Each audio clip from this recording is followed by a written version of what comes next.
You have my consent. All right. You Consent. have my sword. Oh, sweet. Well, we already had my axe, so we're good. We need a sword. Now we need a bow, and we need, need a bow, an and old we man need a with a wand. staff. Yeah. Who tell us to fly because we're fools. All right, here we go. We're going to start this show. Thank you all for being here. Looks like audio tracks are good. Everything looks good. Here we go. 3, 2, 1. Kiss me quick. Kiss me quick. Kiss me quick. Kiss me quick. I don't like women giving me orders.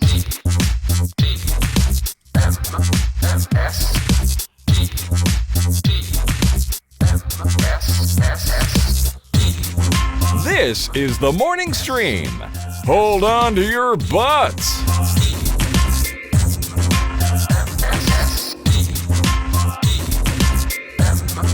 Good morning, everybody. Welcome back to TMS, the morning stream for Thursday, March 11th, 2021. So we got a 31121. 311 day. So get out your amber and amber is the color of my energy. Hold on. smoke a bong. Oh, I love those guys. Those guys are great. And you know what else? They made some pretty decent recent music. No one knows. Really? Yeah, no one knows about it. There's this album. No. What's it called? Hold on. I'm going to tell you this album name. We're going to do a service here for everybody. Okay. All right. Glad you brought 311 up. And yesterday was Mario Day, and I'm sorry we didn't celebrate everybody, okay? You have to forgive us. Yeah. All right, 311. Here's their latest album. Or no, is this the latest one? Hold on. Is it Voyager? Oh, crap. They've done a lot of stuff. Really? Wow. Yeah. It's like, I thought that this was a band that said, "Hey, man, all right, we're done in 2000." Probably just 2000 is probably what I would have said that they were. They're busy. They're busy boys. They got this new album. 2019, so newish. 311's. It's called Voyager. This is where they get lost in space and have to try to come home. So that's an interesting bit. I saw that album in the bargain bin with a little bit of its label worn off, and I thought it was V'ger. Oh, nice. Listen, Nice. Star Is Trek that a fans, you've gotten all callback? you're going to get today. All right, well done. Yeah. Well, we can only make it worse by bringing Daryl on. Anyway, so the point is, this album cover's cool because it reminds me of old Boston. You know that Boston cover art they used to do for Boston albums. But the music's great. It's got a really good couple songs in there. One's called Crossfire. Another one, Don't You Worry. It's like totally like legit 311. If you like 311, it's good. This is the most yes-looking album cover, like Roger Dean yes-looking album cover ever. Oh, big time. Here, chat, you can see it. And this is a band that figured out that 311 logo really early on and just said, "Yeah, this is us. We're sticking with this logo." Like you find there's a few bands out there that define a logo right at the beginning and stick with it their whole career. Yep, they're one of them. They're one of them. Yeah. There's like maybe one or two albums where they don't use it on the cover, but I guess Metallica uses it as the same. They get the same. Metallica sticks with it. Typo Negative did that whole like, we're gonna wrap our name around the corner, upper right corner, and then the album name will be in the bottom. Oh, right. What's the chat talking about? I don't want to know now. Claire, are you drinking again this morning? Jeez Louises. All right, moving on. Hey, they're all mixed up. They don't know what to do. Don't know what to do. Stick it in your butt, and then you go poo. Do. All right, well done. Hey, couple quick things this morning. It's a big day. It's a big day, and we got a lot of things to say. I'm going to say something controversial. Okay. Okay. All right. This got me in some trouble, and I was surprised because I thought this was an okay take, but apparently it's Agreed. a hot take. Okay. It's a hot take. I rewatched because I couldn't sleep 2 nights ago. Sure. So this is a terrible thing to watch when you can't sleep because then I couldn't sleep more. But I watched 28 days later. Sorry. Okay. No, weeks. 28 Sorry, days. Weeks, not Weeks. days. Okay. I watched 28 Which is weeks the later. second one, the one with dude who was Rumpelstiltskin on Once Upon a Time, right? Or am I confusing? Robert Carlyle. That is correct. Robert Carlyle. Thank you. Yeah, Yes. famous for also being in a lot of Danny Boyle stuff. Yes. Yeah. And ironically, this is a sequel to a film directed by Danny Boyle, but this sequel not directed by him, but right. Similar thing. And it's set in the same exact plague of the rage virus. It's just set 28 days later. After things have sort of calmed down, they've quarantined London and a chunk of England and all that.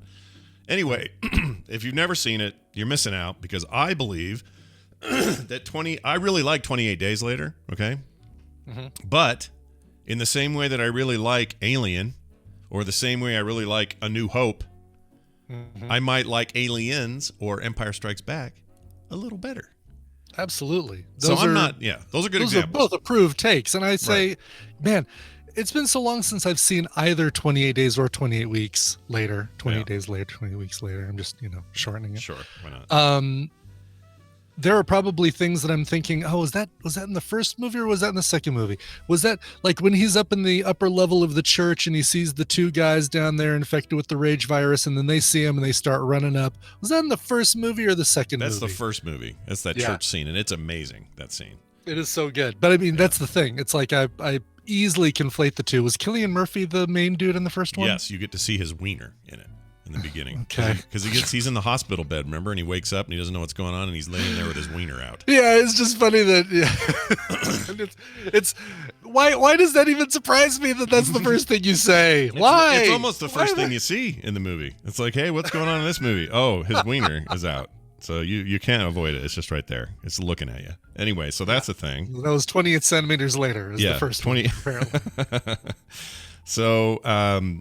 So this second movie, in my opinion, is just a better. I just like it better. I think it's a good escalation of things. They add a whole bunch of really interesting actors to it. There's no continuation of any of the previous character's story, which maybe is why people don't like it. I don't know, or people may disagree with my take. But it's got a very young Imogen Poots. Oh, really? I like Imogen Poots. It's like her second thing or something she ever did. This is 07 we're talking about. It's got Jeremy Renner as a sharpshooter American soldier who's part of the coalition to help quarantine the city. Jeremy Renner, before anyone really knew who he was. This was him, and he was great in this. Also, I think it's great he's a sharpshooter, just like he is in Hawkeye. Yeah, exactly. That's kind of a nice little, I'm going to get typecast kind of thing. He's going to only be able to shoot things really good. Right, exactly. And then Guess what? I shot things in Hurt Locker too. Great. It's got Rose Byrne. You like her? She's great. Oh, I love Rose Byrne. Yeah. You got your crush on Rose Byrne. Who's the really good-looking, handsome black dude that's English but plays American a lot? Idris Elba. Idris Elba. Yeah, there you go. Idris Elba plays he plays the American general. Have you ever seen Luther, by the way? Yeah, Luther's awesome. Loved it. Is it? Yeah, we missed that on a trivia question a couple weeks ago, and none of us on the team had ever watched an episode of Luther, but I hear good things about it, and it's like, oh, maybe you should go and watch it. You should watch Luther. It's a good binge. Kim and I loved it. Kim especially. She was really into it. And there's talk of like a movie or a new series or something. That's what I'm hearing, yeah. Yeah, which would be great. He's awesome in it. But just a really solid cast. I think this director nailed what those movies need to feel like. It's not afraid to get really visceral. One of the most harrowing intro scenes in the history of zombie movies. It's amazing. It's a great sequel. Say what? What's it streaming on? Hulu is where I saw Disney Plus. Yeah, yeah, Disney Plus. They have a beaded thing you got to walk through, a little curtain to see it. Hulu. Okay, cool. Yeah, Very it's cool. on Hulu. I cannot recommend it enough. It's my favorite. I need to watch both of them again. Do you know if both of them are on there or just? Oh, I didn't check for the other one. It may be. I saw that also recently-ish because I like I say, I love that first movie. It's very good. I just think this is the kind of escalation that does remind me of why we liked Aliens, why we liked Empire, why we like sometimes we like our second in our trilogy, even though this movie never had a third one. But not streaming, but rentable and all that stuff. That's a bummer. Okay. That's a bummer. Be cool if they were both out. It would be, yeah. Still, that's the fact that it's only a sequel, really, in overall storyline, where you don't have to watch the first one to be able to follow the second one. Wouldn't it be great if 28 Days Later was a sequel to 28 Days? I think basically, Sandra Bullock goes into rehab, infects people with the rage virus, and then 28 Days Later, Cillian Murphy wakes up with his doodle out. Yeah, I'd be into it. We don't want to know why his doodle's out or what she had to do with it, but it's out. I think that'd be great. Yeah, I would bet. I always forget that there's that movie called 28 Days. Just 28 Days, right? Just plain 28 Days, yeah. All right. Well, We'll see what happens later for her. Anyway, it's a good time, and I'm just going to remain to hold on to my take. And a lot of people agreed with me, but a whole bunch of people on Twitter just like up in arms telling me how wrong I am. Really? Like, God, that's such a weird thing to get angry about. Like, that's weird. That's an innocuous set of movies to be, oh, you're crazy if you think that one's better than the other one. Yeah. Well, you know how we get. The internet, it's a rough and tumble place. Hey, Brian just put this... Rainbow Bright just reminded me. Did you ever see Train to Busan? Yes, that was great. Oh, so good. And now there's a sequel to that. Yeah, and that one's not on a train, though, right? It's like it's all outside or something. Subway to Busan. Oh, God, a subway with the zombies would be pretty damn freaky. I think it's like in the city or something. I think it might be, yeah. I haven't seen that one. Which is interesting because the whole first thing, what made it so insane was the train. Mm-hmm. Like, the train is what made that... You're in this moving... It's kind of like Speed. Yeah. Right? Like, where you need that confined area, that specific environment. The bus. Everybody's on the bus. Hot shot, pop quiz. Yeah. And it's like, all right, let's expand that to a boat. This really just could have been any movie. I'm pretty sure I watched that because you recommended it, actually. I think that was... yeah, I think so. I think it was you here on the show, and I said, you know what? I'm glad you went with one of my Korean recommendations. Yeah, well, look, I grew up with Koreans. I'm just sick of these Koreans, I just can't be around them. You know what? And Parasite is going to be one that will be great. If your brother comes over, yeah, it'll be a good one to watch with him. Yeah, I mean, I cannot wait to sit down with my brother Matt and watch Parasite. He's such a goofball. I don't know if I can make it through it. I just don't know. He's just not like my brother Matt is not the type to sit down and go. Sit down and watch a movie. Yes, oh, really? The cultural significance of this particular. He won't do any of that. He'll sit down and go. All right. He'll go. Put my finger. I have to fart. That's my brother. Gotcha. Okay. Well, maybe. Oh my God, I can't remember. Not Misha. Your other sister's name. Misha, Tara, and Matt. Tara. Who's the one I met in Vegas? Misha. That was Misha. That is Misha. Okay. Mm-hmm. What was I thinking? It wasn't Misha. Yeah, she's the one that said when they said, "How do you like your eggs?" and she said, "Cooked." That was her. Do you remember that? You were there, I think. I totally remember that. Yes, she was sitting 2 feet away from me. She is a person. Maybe she'll watch it with you. She's traveled all over the world. She's been everywhere. Indonesia, all of Asia. She's been to Europe. Mm-hmm. She's been to Canada. She's been to everywhere. Mm-hmm. And then in Vegas, when someone said, "How do you like your eggs?" and she says, "Cooked," and meant it, like didn't. It wasn't like she was trying to be funny, and it was because she's never gotten the question hard boiled, fried, over easy, scrambled, poached. I couldn't believe it. Like, I still am a little bit shocked. So I tease her about it every time I see her because that's what brothers do, and I'm happy to do it. I don't mind.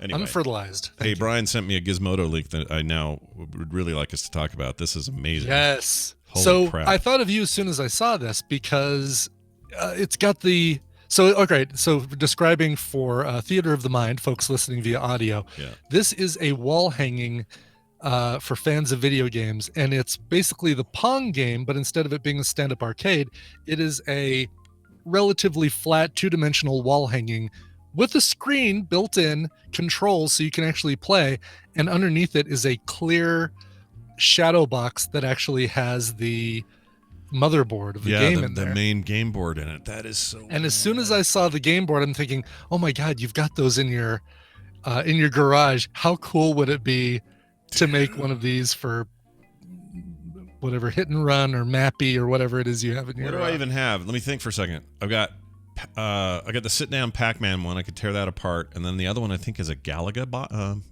See, now a Galaga board? Yeah. How cool would a Galaga board be that just... That's awesome. Yeah. Oh, that's Talk such to a Steve cool about idea. making one of those. If I had loads of money, just tons of it, I'd just have like 50 of these made and just put classic games all across the wall. Yeah, it doesn't take up any room either, and you can just walk, they're right up there along the wall, and you just kind of lean up. I guess it's, you're playing like this as opposed to the ergonomically correct hands down, but still. What's crazy is now this is I wouldn't even mind doing a bit of a cheat because I'm pretty sure some of these boards I have are not functional. What they've done here is that's an actual functional Pong board. They've connected it with some modern stuff to make it convert. You wouldn't need that, right? You could stick a little. You totally emulate it. Wouldn't need this.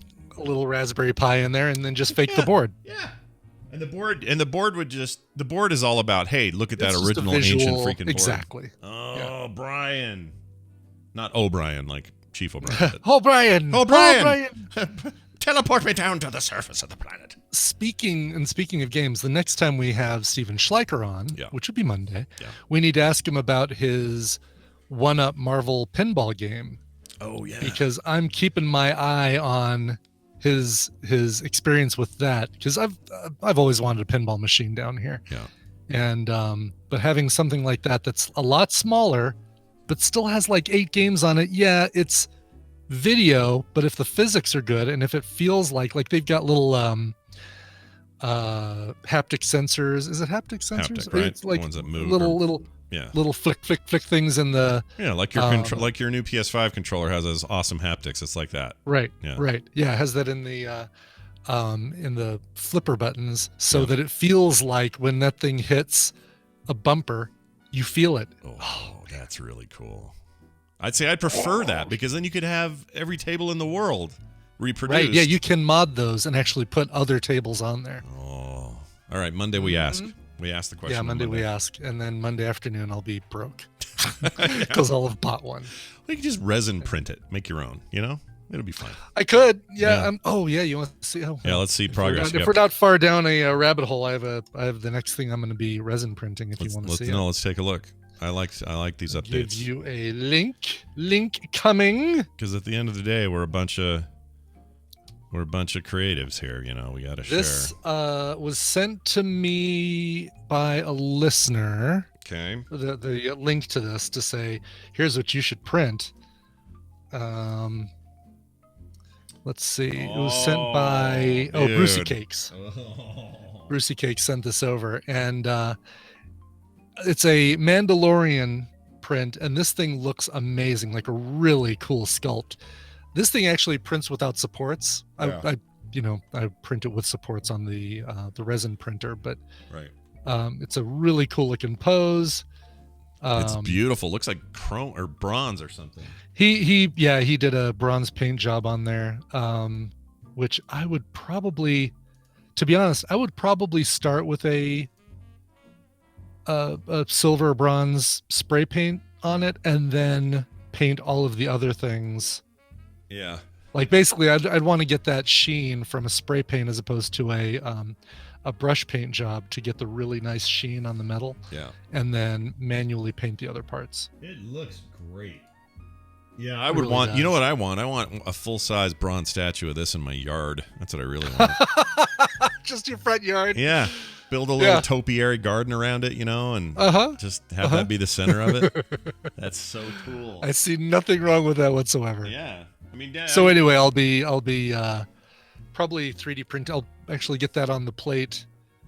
how long does a today. project like that take? Like if you from start to finish? Really what do you depends think? on how big I want to make it. I'm trying to decide if I'm going to shoot for making it as tall as, and I don't have him down here. Yeah. Well, let's say as tall as Jeff Goldblum here. Oh, all right. Yeah. I'm going to make him very sparkly. It's going to be very sparkly. I'll get it finished in 3 steps. Step 1, I'll get it on the 3D printer there. Step 2, print it, and there's no step 3. There's no step 3. You are actually going to have resin on your resin tour. So does he in that new Thor movie, or he's died? Yes. Or, Oh, I don't know actually. okay. I really hope he Yeah. is. He was great. I bet he's not. I'll bet Didn't they leave him somewhere? What was the deal? At the they end? left him in the garbage dump. Oh, that's right. Okay. Maybe he. Well, I mean, that's an opportunity to now he'll lead the garbage people and come back stronger than ever. I don't On know. Planet Hulk. Yeah, if we who knows? I mean, he's the games master, right? Master. Game master? Games master? Shoot. The James Master. The James Master. The Stairmaster. with No, I don't GIFs. know. I have no idea. Anyway, so I mean, we could see him later on down the line. I could actually see him. Grandmaster, thank you. Red Fraggle, Thank Criminy. you very much. How did I forget that? Jeez I could see him in a future Guardians of the Galaxy movie, because that really is kind of the lore of where he fits, and maybe with Thor and the Guardians traveling together, maybe we do get him in the next movie. I don't Yeah, know. we may well. Well, I know one thing for sure, and that is that we need to talk some science. So Science! I'm going to play this button. I think science is cool. So do I. And thankfully, Bobby Frankenburger, which is really just an undead reanimated burger, yeah, has joined us all the way from a burger assembled from parts of other burgers. Yeah, they go find other burgers from dumpsters and stuff, and then you make a new burger. And then, how do you feel about this intro, Bobby? Yeah, what do you think, buddy? I've heard it all. I've had this name Frankenburger my entire life, believe it or not, and I've heard everything. Yeah, you probably have. I feel like some of us have had like nothing. What rhymes with Ibit? Nothing. Nobody made fun of Ibit, right? There's just nobody. Ibit, but like they could barely pronounce it, let alone come up with something that rhymes with it. Yeah, good point. See, I was always like Johnson and Johnson, or or wiener jokes. Or wiener jokes, exactly. No, everyone wonders why I say so many wiener jokes. Well, let me tell you, I had a lifetime of being ridiculed. Yeah. But Frankenburger, I just don't even know wiener what jokes were thrust upon you. They were. But it's not like your name was like Michael Hunt or some other horrible combination of words and sounds. But I'm sure it was Barry fun. Dunderhair. I love it because it's so unique. There's never going to be another Bobby Frankenburger on this planet. Name one. You can't. I can't. No, and Booby Frankenbooger was the worst it got, I think. Oh, you're gonna regret ever giving us that one. I lean into it. When you just gotta accept who you are and what your name is, and I think it's funny. I do too. It is. It's very funny. That caught me off guard. Thank you for that. All right. Well, Bobby's here to talk some science, and today, in particular, some changes were made in the CDC guidelines regarding COVID in its current, sort of in our current state of where things are. And it surprised me a little that it seemed... It did me too. It seems a little honestly. less cautious, given that, transmission can still happen from people who have been... or I guess we don't have full data on how transmission works with people who've got the vaccine. Plus, that may differ between vaccines, and so there's that whole factor. Like, there's all those things. I guess I was just surprised that they, quote unquote, loosened up so much. Yeah, and normally the CDC is quite cautious on their recommendations, right? Yeah. Normally they're erring way on the side of caution in order to, because their job is to have broad blanketing recommendations that people can use to form their own guidelines that are going to keep people safe, right? Right. So normally they err on the side of caution. But just in case people haven't heard the news, because it just came out a day or two ago, the CDC's new guidelines for COVID-19 have to do with people that are fully vaccinated, since that's happening now. Yeah.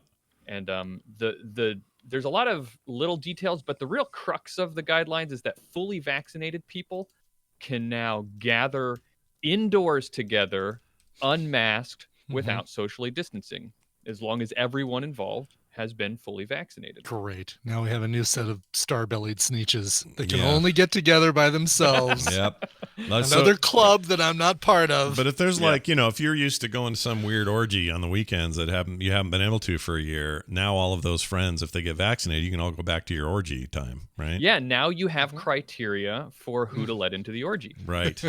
This makes sense to me. Next key party at my place, everybody. Well, let me ask you this, because this actually came up in conversation with Kim and I, because we're getting our appointments are on the 19th for our first shots, and so we're just starting to think about timing and all that. And we're gonna go by whatever the guidelines are in terms of get the shots, get the still stay safe. Bah.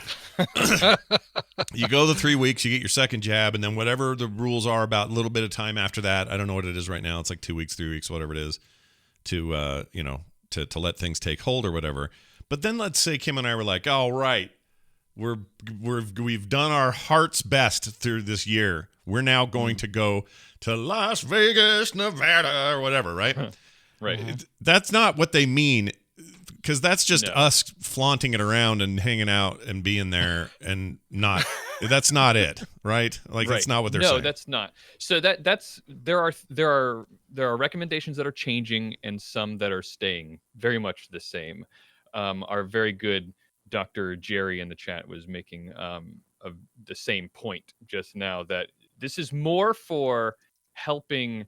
This is more guidance for helping like family and friends get back together into some level of normalcy and just help transition people. It's not for large events and big public spaces. All of those guidelines are mostly staying the same. Now, specifically, if you're going, if even if you are vaccinated, they're still recommending that you remain avoid medium to large sized public gatherings, avoid poorly ventilated spaces with you know some number of people. There, still avoid those things, and if you have to be there, still wear a mask and still socially distance. And that has a lot to do with what you were just talking about a minute ago, Scott, which is we don't have all the data yet about how transmission is happening with vaccinated people. So they do want to be cautious there. This is a lot about like you've been vaccinated, your grandmother's been vaccinated. Now you guys can hug each other again. Right. Right. Stuff like that. Right. Now that makes sense. So they don't want us running around and whatever. But I might be able to say, hey, we pretty much haven't been to a public restaurant, outdoor, indoor, for a year. So I think I might take Kim to this one place that we know is super careful about stuff anyway. We might be able to do that, right? Like maybe. Yeah, those recommendations are still the same. So you still want to be cautious about that. And you want to make sure you're not going to places if you're going to go anywhere, make sure you're going somewhere that is taking all the necessary precautions, but still be as cautious as you were about that before. Okay. And just, we're easing ourselves into changing the way that things are done. Also, another important thing, by the way, is to understand what fully vaccinated means. I don't think we should go too far without defining that. Fully vaccinated means that you have for 2 full weeks gotten your last dose of a vaccine regimen. That means if you're doing the 2 weeks 2-dose after regimen, your second dose, yeah, 2 weeks after your second dose, or 2 weeks after your single dose for like the Johnson & Johnson one. Is that okay. I was going to ask what the differences were in that. I guess that's it. So, so when they ask you how long you've been vaccinated before you go to Mars, you say 2 weeks. 2 weeks. Yeah. And then they say, is this your luggage? And then you say 2 weeks. And then your face splits apart and you're Arnold in there. That's how that works. And that's how you know that they've been vaccinated. Yeah, that's the sign. Just go right in, and then everyone's Michael Ironside's pissed at you. I get it. I see how it works. Well, this is good news, I think, overall, that we're just getting to a place where now we have a tweak to the guidelines. It's like, okay. Yeah. And overall, I mean, what do you make of the overall relatively nice drop in cases, hospitalizations? That stuff is going down overall. Oh yeah. Do you think that if you go and like Google COVID-19 cases, then you're going to see we're definitely seeing a sharp decline, and that is presumably because of the vaccines that have been going out and getting to people. That was my question. Is that a direct effect of that, and that building of some sort of early herd immunity, but enough of the population getting it, or do you think there's probably more factors involved, not just that? Certainly there's more factors involved. Some people are saying it's definitely has to do with the vaccine, but some people are also saying that it's combined with the fact that we have, not to get too political, I guess, but it's just the fact that we have better messaging from the top now. And the CDC is able to get better messaging about the guidelines out and stuff like that. But that is I'm glad you brought that up, because this is the reason why we still have to practice the guidelines the way that they need to be done, except in these small cases where all the people involved have been vaccinated, is because we're very likely to see another surge probably this month. Because for many reasons, not the least of which is that a lot of states are easing their mandates. Yeah. But also because the new variants that have been popping up are probably going to start taking hold this month. They were predicted to, and the projections are that like that UK variant is about to hit 50% of the known cases this month, which is that's a lot. Wow. Yeah, exactly. And in Europe, once it hit 50% of cases, that's when they saw a new surge hit in Europe. Yeah. So that's why they're predicting that that's going to happen to here. And just as of a few days ago or a week or so ago, they had seen that it was between 30 and 40% of COVID cases were this new UK variant in the US. Yeah. So, well, I'm all for just positive momentum, regardless of where it's coming from, and I agree with you on the messaging. Like, I don't even know that it's that political to say when the message is relatively unified, meaning what I'm being told in some press conferences versus what the CDC is putting out digitally and in print, or people at the top of that are saying something different than the people in the middle of that, or whatever. When that's less, less voices going in 5 different directions. Yeah. I don't even know who needs to hear this, but that's just true of everything. Like, let's, now it's like, oh, okay, I get it. I don't have to wonder or second guess or wait and say, wait, didn't they just say yesterday this when now today they're saying that? Well, they're still saying this, but blah, blah, blah. Yeah. Like, we don't have to do that anymore. At least not at that level. And that's been, I have to think that has some macro effect. At least in our states, Scott, yes. Yeah. I have to think The it has top down something. is very different in Texas and South Carolina and stuff like that. Gosh. Yeah. So anyway, positive movement. I'm excited about the shot. Somebody Light wrote at in the end of the tunnel. Somebody wrote in and said, here's what you should do. You should exercise right before you get the shot. Then you get the shot in whatever arm you decide. And then you exercise right after you get your second shot. We're talking about the second shot because that's the one that usually knocks you out. And according to this guy, by doing that, by getting his metabolism rolling real hard, top and bottom, it could just be his experience. But he had like no weird symptoms. He just cruised right through it. So I'm going to actually try that. I'm going to be like, give it a shot. It can't hurt, right? Can't hurt. Exercise. Right, exactly. Yeah. I was told just to exercise the one arm that I'm getting the shot in, so I've got a whole day planned. I don't want to know what, though. I really don't. I don't want to know what that regimen is, so don't tell me. If I could do one of the voices from Big Mouth, I would do it right now. You sure would. Well, all right, Bobby, this is good news. Oh, go ahead. Sorry. I just wanted to. We were just talking about how don't change. Unless everybody's vaccinated, don't change your behavior. There is one little surprising piece of news about the guidelines that might make people feel a little bit better, which is not only can you get together with other fully vaccinated people, like if you're fully vaccinated, everyone in your house is fully vaccinated, and the other people you're getting together with are fully vaccinated, but they have said that in a gathering, you can mix in this. It's a funny way to think about it. It's like math or blocks or something like that. You can mix in one unvaccinated household into the group. So, okay. All right.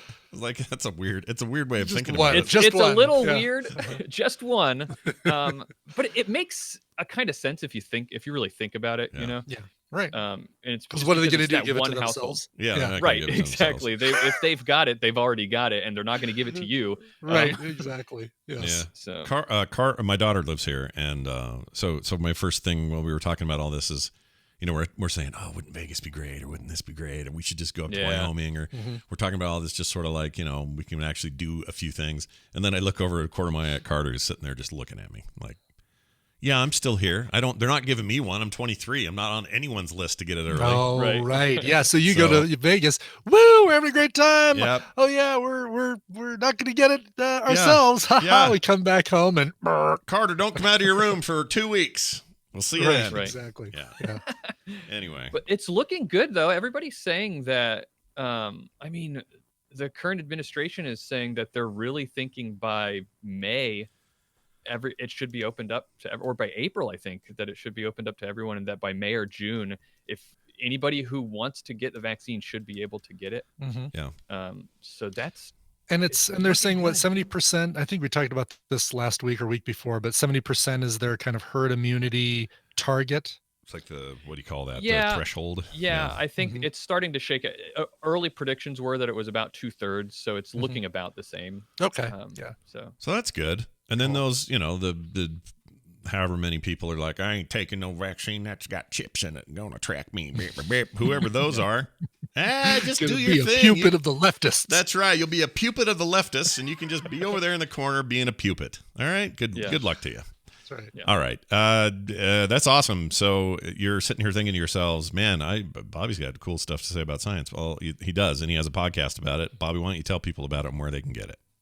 The podcast is called All Around Science, and we haven't talked much about COVID lately, but this episode that's going to be coming out on Monday, we're talking about the COVID variants, some research that's come out about those. Also a weird effect that we've seen with traffic fatalities during the pandemic. Weird.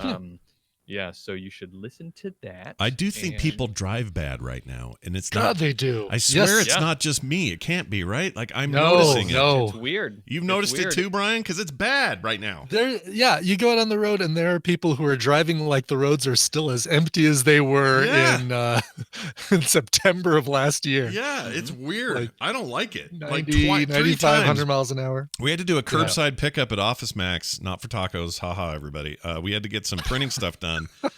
And so to go grab all these prints, you do roadside. They're very nice about it. And 4 times on the way there, we had near fender benders, and at least twice on the way home. And it's not but 4 minutes from the house. It's like, come on.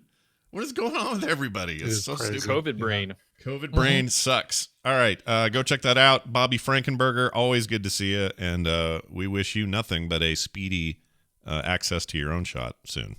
Thanks. Bye now. Thanks. See you, Bobby. I like how he said thanks. That was pretty great. All right. What time we got? Oh, we got time. This is Finally, great. getting old has its perks.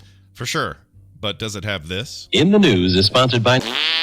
You'll find quality in our corner. All right. Time for the news. Brought to you by...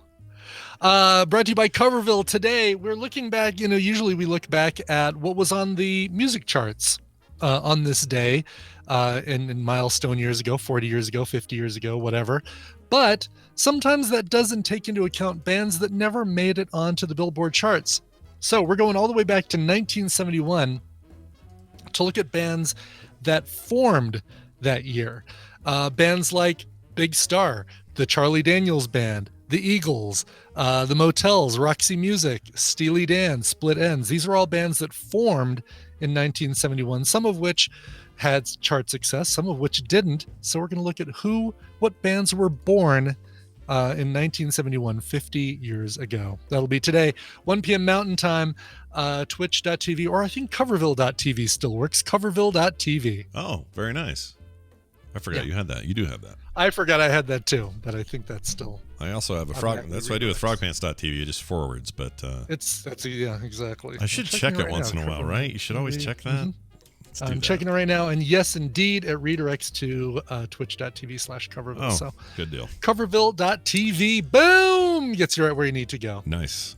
Right, we're going to start off with a Panda Express story. It's my least favorite place to eat. I really don't like Panda Express, but really, yeah. I kind of like the Panda. We used to have one really close here.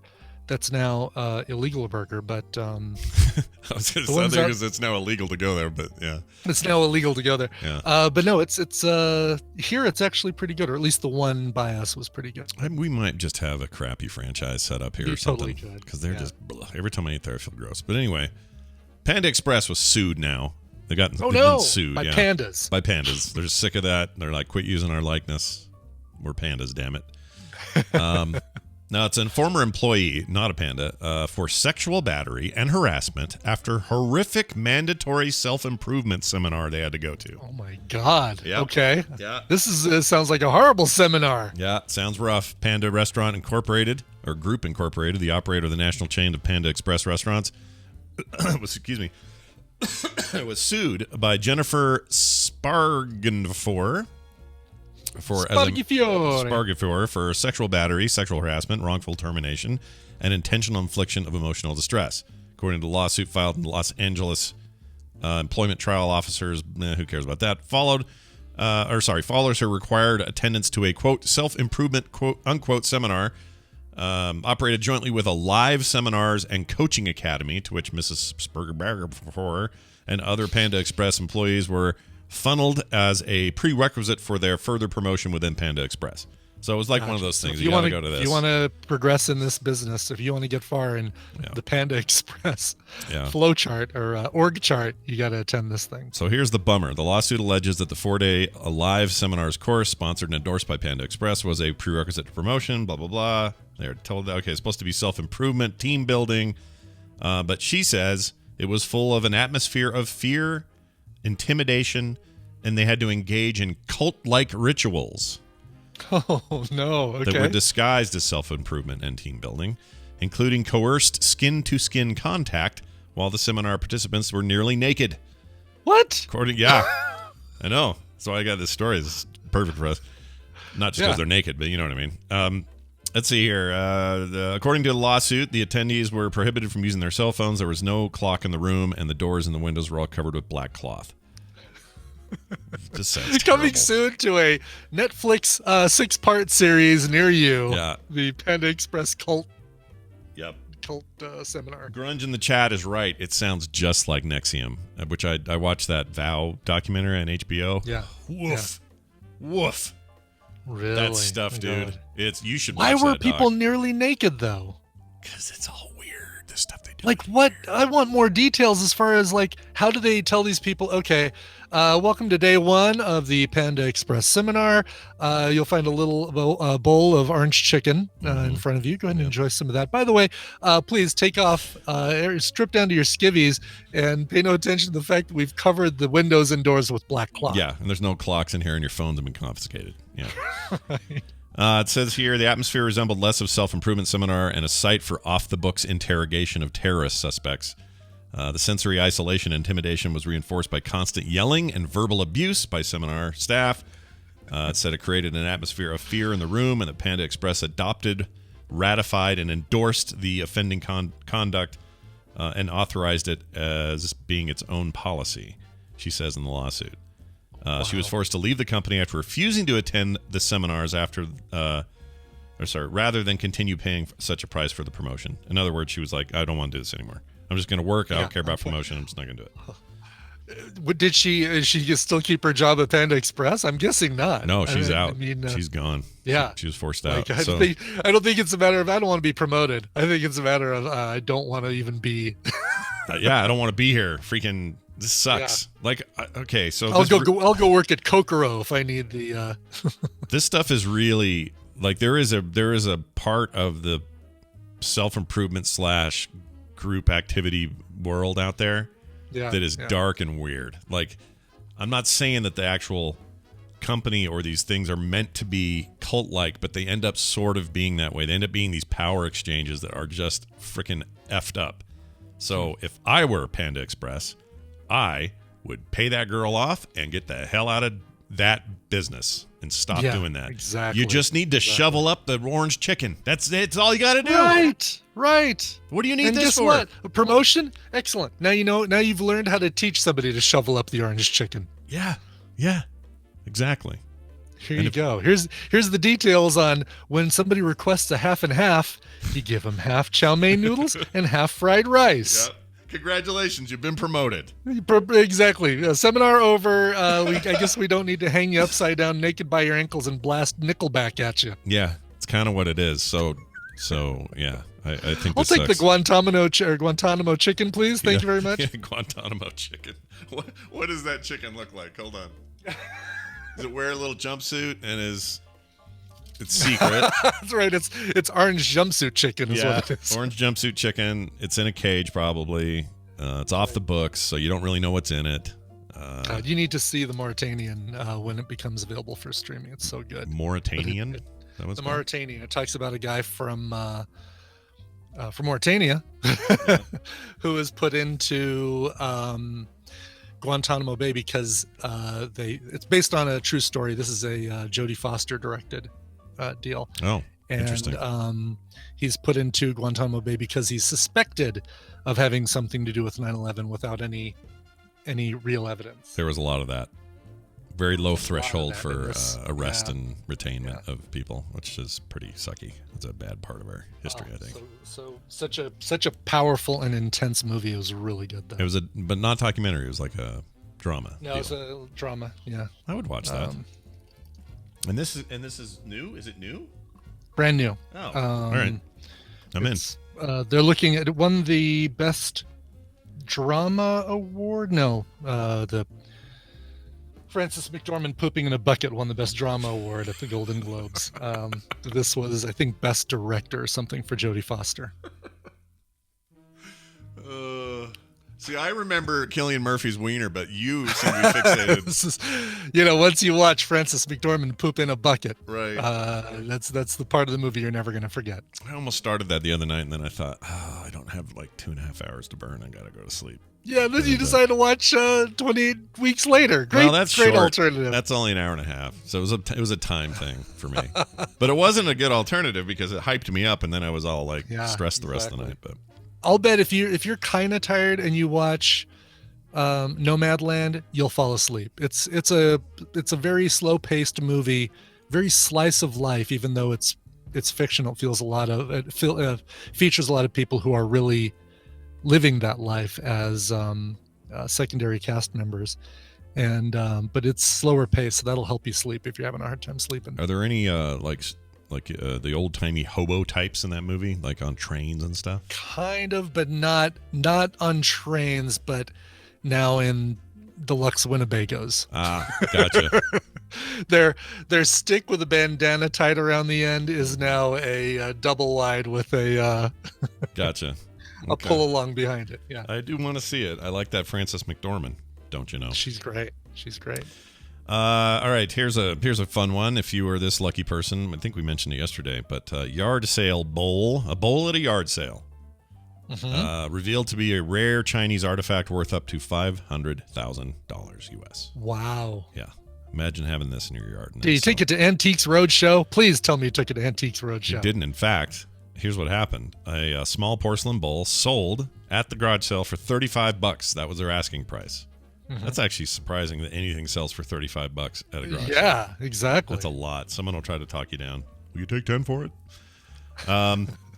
Anyway, it turned out to be this rare 15th century Chinese artifact worth up to $500,000. An unidentified Connecticut man. Connecticut, I know how to say it. I'm just playing. Connecticut. Bought the bowl from a yard sale near New Haven last year and later emailed photos to Sotheby's asking for an evaluation. That's basically like that show that you were talking about. Yeah. According to the Associated Press, appraisers determined its dates back to the Ming Dynasty, so literally a Ming vase. It's the old stereotype of a Ming thing. Early 1400s, estimated worth about 500 grand. The bowl, which they said was exceptional and rare, will be available to the highest bidder as part of the firm's important Chinese art auction. Important Chinese art auction. That's hilarious. So I think we're finding another word that you pronounce differently than I do. Oh, what is it? Because it sounds like you're saying a bull. A bowl. A bowl. A bowl. Yeah. What would you say? A bowl? A bowl? Bowl. A bowl. A bowl. But it sounded like you were saying a bowl. A bowl. Put that in the bowl. Put some cereal? Put that in the bowl. Let's see. Somebody put milk in the bowl. How did that come out? Still, a little closer to bowl. Yeah, I feel like you're right. I feel like I say it a little bit off. Yeah. Or different. Am I the only one? Did anybody else hear that, or is it just me? A bowl. A bowl. So like B-U-L-L, bull. Was over bull? All right. Some people are saying they hear it. Zoe says sounds the same to me. All right, never mind. Maybe all right. Well, to Zoe, all our American crap probably sounds terrible, right? That's true. Because we don't do the King's English anymore. Anyway, so that guy's rich. Well done. Yeah, nice find. I mean, he had to have known what he was buying when he bought it if he went home and emailed photos to Sotheby's immediately, right? Like, oh yeah, you'd think so, right? I would think so. Exactly. Unless you find some sort of little inscription on the bottom saying designed by Ming back in signed 1403. Yeah. I love the idea to have a little Ming signature on the side of it. That'd be great. That's how you proudly crafted by Ming. Ming did it. All right. Finally, here in the news, we want to salute Major Dick Bong for obvious reasons. Names can be tough in the military, especially since it's the only organization where your last name suddenly becomes your first, right? So you're like Lieutenant Ibbett Brian, or however they do it. Whatever. I don't know how they do it. I didn't know they stack shit that high. Exactly. So, unconventional spelling of your last name. Be prepared for some staff non-commissioned officer who thinks he's so funny with a half-assed wisecrack about your parents. Probably never graduate. Why does that say it that way? Graduate. Why is this all in here anyway? Yeah, why is this even in here? Okay. Yeah. There's this guy. His name is Major Richard, also known as Dick Bong. Richard Bong. He is now known as Mr. Dick Bong. And I just wanted to salute this guy. I just wanted to say, hey, your name's Dick Bong. Good job. Well, thanks for your service. But again, this feels like there are people with funny names all over the damn place. Why does this guy get an article? I don't know. Well, the site is Task and Purpose. We salute you, Wendy's employee, Hugh Janus. Thank you for filling my Frosty with chocolate deliciousness, Hugh Janus. I think Hugh Janus might be my favorite of those. So I'm glad you brought that up. Oh yeah, here it is. Dick Bong, home of the Airborne Special Operations Forces. Okay, when was that? Listen, hey, thanks again for. I mean, he deserves an article for his service, not because his name is Dick Bong. This website does actual tributes to military personnel. And they've decided to have just a little jokey post because the guy's name is Dick Bong. Really? Yeah. So the rest of the articles on this site are like... Yeah. Task and Purpose. It's like this serious military-ish, news and things. Yeah. China's giving the U.S. Navy a deal on trading plane things. The Afghanistan withdrawal agreement may not be as firm as we thought. Like this kind of stuff. And then they have these tributes. And then they have this guy. I don't know. They're just sitting around going, you know what we need? We need to make fun of Dick Bong. Get in here. He isn't even like a recent. Yeah. He was born in 1920, served in 1941 in the Army Air Corps. Yeah. Oh my God. I know. Okay. It's really weird. They just hired a 14-year-old to work at taskandpurpose.com. He can do my first article. Hey, you guys check it out. You're fired. Okay. Anyway. Bed bugs have infested an attack submarine. Here's what the Navy is doing about it. Uh-oh. They're sticking Gary Busey and drag, and they're going to have him parade around until all the bed bugs are gone. Well, we know it works, so get him in there. True. All right, we're going to take a break. When we come back, my sister Wendy will join us, and we will help somebody with a problem. We got an email this week, so we're going to check that out. Sweet. And after that, a mashup and a cool bonus thing in our post show. We'll tell you all about that later, but some of you are going to want to stick around in the chat room, and some of you may not because you don't want to be spoiled. We'll let you know why. Mm-hmm. But that's all coming up after this song. Brian, what is it? Well, for today's Indie in the Middle, we're either going to go to Australia, France, or Spain. What the heck? Let's go to all three. This is a band that is taking advantage of modern technology to play together. They are musicians who live in Australia, France, and Spain. A four-piece, Fred, Chris, Frank, and Higinio on drums and vocals. All right. Guessing he might be Spain. I don't know. That might be. Yeah, it may not be. No. Anyway, they've all gotten together and performed as the band Nova Waves. And for a band that doesn't perform in the same place, they sound amazing. They're doing such a great job of putting this stuff together. Really good stuff. The album is called Going the Distance. Here is the song The Shining. Now, instead of a cuckoo clock, see, this is a poo-poo clock. And what we did see is we took them turds and we crammed them in between the number there, so that's 130, 230, 330. Amazing. A booby trap that actually catches boobies.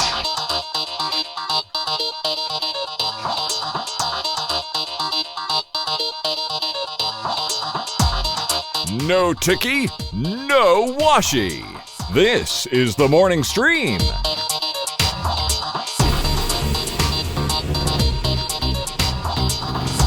All right, we're back, everybody. We're back.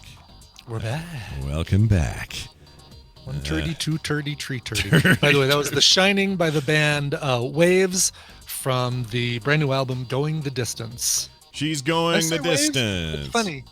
Nova Waves. So Nova Waves is the band, but in their ID3 tag only says Waves. Oh, weird. Nova Waves. Nova Waves. I gotcha. All right, check this out, everybody. This is a true thing I'm about to play right here. Where to go? Here it is. Everyone knows it's windy. That's right. After I think a 3-week hiatus because of various things. We were gone once Thursday, and then Wendy had stuff last week. And it's been weird. Has it been 3 weeks since we've seen you?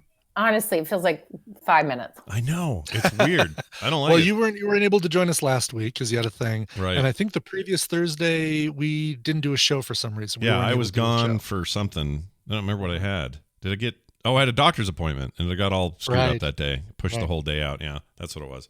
Sweet. It's great.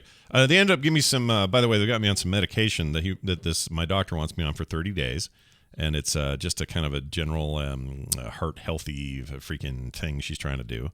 I won't HIPAA violate myself here with what it is, but anyway, she put me on it, and she says now, so you know, like 5% or less of people on this medication get like a really weird raspy dry cough from it. It's not dangerous or bad. It's just it comes out of nowhere. Is connected to no cold or allergies or anything. You just have a cough, a dry cough, and it sucks. And it'll be there for the 30 days if you have it. But I don't think so because, again, less than 5%, she says. It's you. Totally, I'm in the 5%, gosh dang it. During COVID, so you just seem like a sick... Yeah. Oh, dude, that's funny. Right. And I've got my appointment on the 19th for my first jab. I'm going to go in there and be like suppressing a cough while I do it. So that I'm going to have to fart to cover my cough. So it's going to have to happen. Oh, yeah, that's a good idea. Yeah. Anyway, how's it going in Minnesota? You guys getting signed up, or what's your plan there? What are you doing there? Yeah. I mean, slowly but surely, I'm at the bottom. So it will not be. You're too healthy you're too healthy or too young, I guess. You're 6 years younger than me. I'm too young, too healthy, and too middle of the road. And I work from home easily, which is what I would do anyway. So I'm not in a good spot. Well, they're really fine. Everyone get yours. I'm happy to wait. Yeah. But she'll wait. But they really ramped up speed here in Utah, and we don't know why. We don't know what happened, but something happened, and now everybody's getting them. So looks like everybody will be done, not done, but like by April, they're expecting everyone to get it, like just to have it. So I don't know. It's crazy. Probably would have had it sooner given other circumstances, but nonetheless, happy to be getting it and getting towards some sort of positivity. Speaking of which, often when Wendy's here, we talk about topics that are positive. Sometimes, there are things people are struggling with. We asked for more emails. We got one, and I'm going to read this thing. It's kind of a beast. It's a big one, all right? So everyone it is. Yeah. Sit back and enjoy. We're going to call this person David, not his real name. He says, "Hi, Scott, Brian, and Wendy. I noticed that there are no Therapy Thursday episodes in the last 2 weeks." See, been 3 weeks. Yeah. I didn't pay attention to the reason, but thought maybe you needed some questions. I don't know if any of this is of interest to the show or not, but how do I reconcile the logic part of my brain to my emotional part of my brain? This has been something that I have not been able to manage for about 5 years now. I, quote, know in my head, unquote, that things aren't bad for me, but it doesn't feel like they are. It's hard to explain, but the gist of it is this. My brain knows better, but my emotions are the 80-pound gorilla in the room that the brain can't do anything about but try and stay out of its way. Boy, do I relate to this. In a nutshell, what has led me to this place, I don't know my value, my worth, or my salt. Not sure what your salt is, but we'll get to that. I think I'm good. I think I am good and do a good job, but I don't know it, and I don't see it manifested. For example, I took classes at the junior college to try and get an associate's degree in programming, but programming 2 crushed me to dust. The class programming 2. I think I am smart, but I doubt it due to my grade. If I was smart, I wouldn't have failed. It just reinforces the idea and the thought that I am dumb, and there was a reason I flunked out twice in college and it took 9 years to graduate. So let's forget about am I smart or dumb, and look at my children. One of them is on his own, one is in college, and one is in high school. I have had shared custody for a while.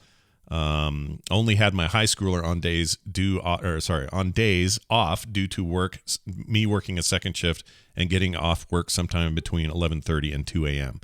I don't know what value I bring to my kids. Was this point there? I can't support to help them financially. I barely cover my own expenses. I know there is more to being a parent than money for your children. But when the ex can get help with a big ticket thing, and I can't seem to, my options then I can't, then I'm not an option they turn to. There we go. Boy, that was a hard one to get out, and I don't know why. I'm not much help for their schoolwork and their history. They are all STEM students. I don't know what that is. Wendy, what is that? What's a STEM student? Science, technology. It's the electronic murder bot. No, it's science, technology. Sorry, I thought I was unmuted. I'm like, I just said it, Brian. Oh, you were muted. My bad. Science, technology, engineering, and math. Oh, okay. All right. But isn't that what everybody... A STEAM school, a STEAM is STEAM, and that adds art. Oh, they should do that. They should have that in there. Mm-hmm. Yeah. So what, isn't that all schools, though? Because everyone does science.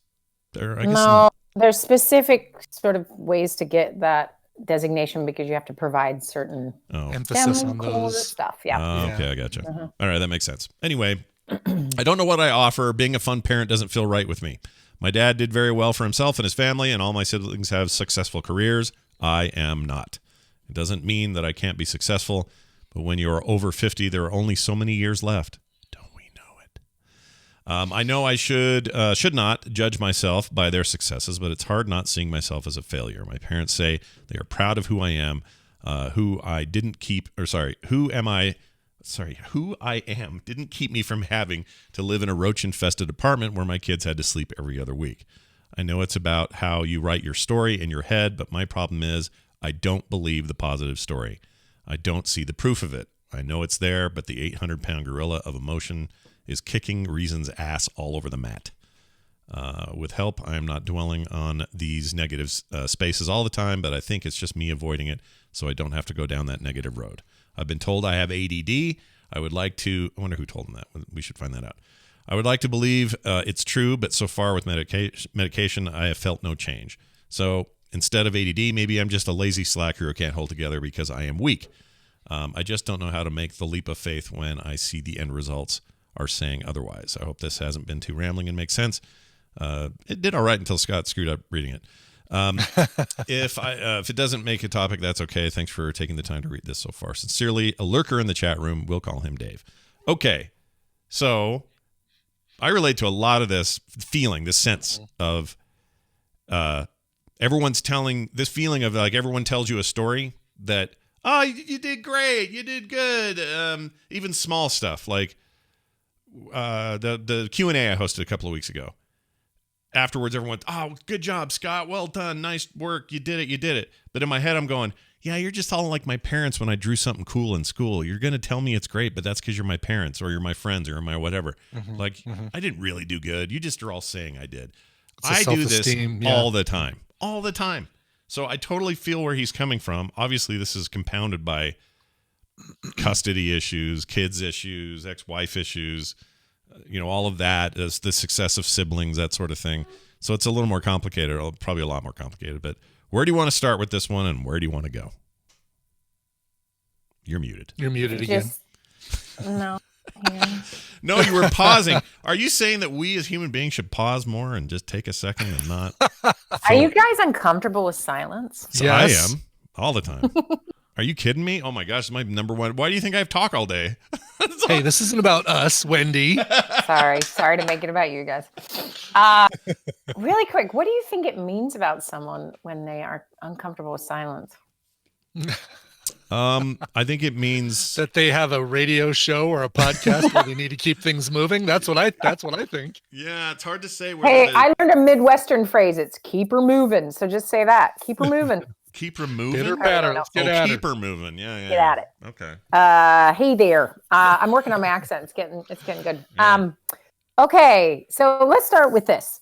That all of these things compounding in somebody's life would lead to some questions about your value and then ultimately like your feeling of confidence, right?